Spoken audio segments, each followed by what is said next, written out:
अब हम लोग देखते हैं कि ये जो रीजनल स्टेट्स थे, उन लोगों का लिमिटेशन क्या था? Limitation of regional states.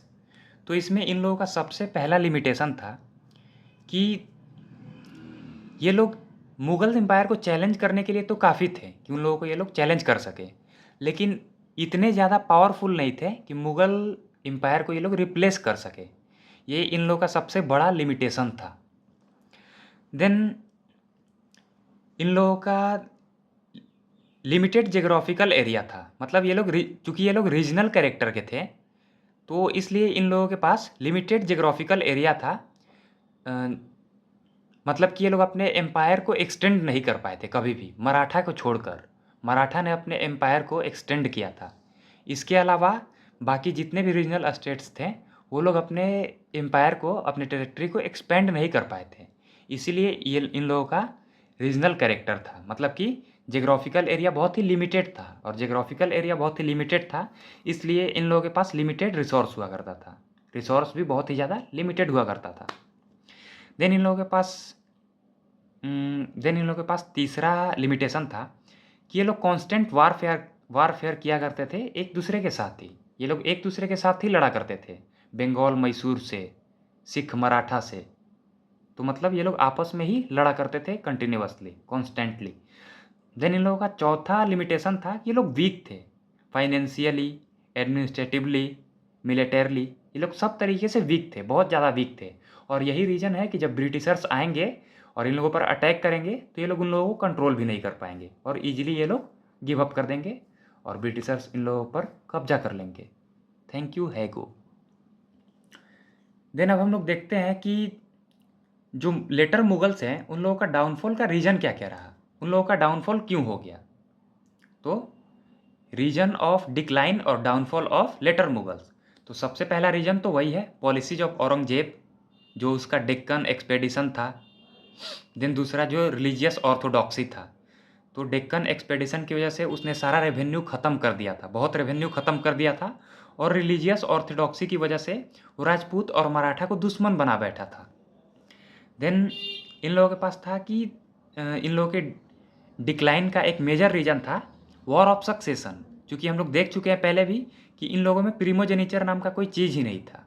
इसीलिए वॉर ऑफ सक्सेशन बहुत ही कॉमन था, मतलब कि राजा के मरने के बाद जितने भी राजा के बेटा रहेंगे उन सब में आपस में लड़ाई, और जो जीत जाएगा वो राजा बनेगा।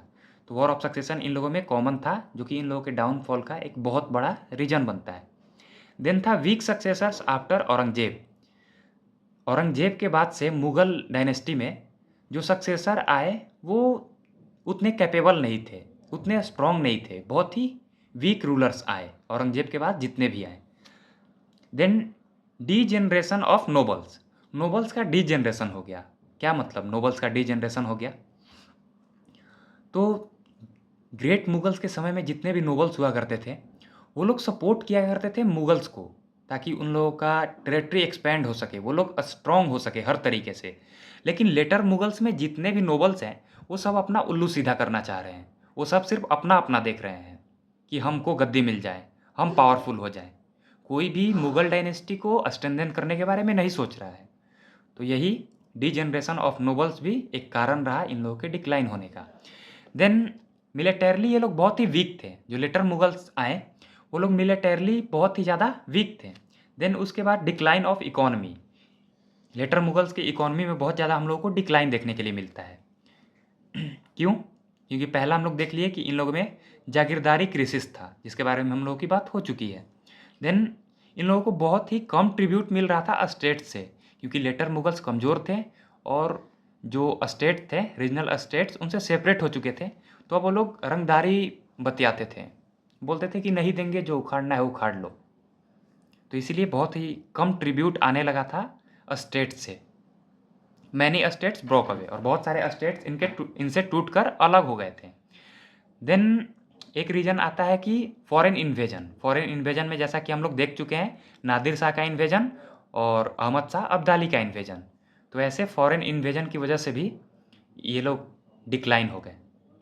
देन आखिरी रीजन था वास्ट मुग़ल एम्पायर। जो मुग़ल एम्पायर है वो बहुत ही ज़्यादा वास्ट था, जिसको संभालने के लिए एक स्ट्रॉन्ग रूलर की आवश्यकता थी, जो कि लेटर मुगल्स में औरंगजेब के बाद हम लोग को देखने के लिए मिला ही नहीं कोई ऐसा रूलर जो इतने वास्ट मुग़ल एम्पायर को संभाल सके, कंसोलिडेट करके रख सके, एक्सपेंड कर सके। इसीलिए लेटर मुगल्स डिक्लाइन हो गए, उन लोगों का डाउनफॉल हो गया।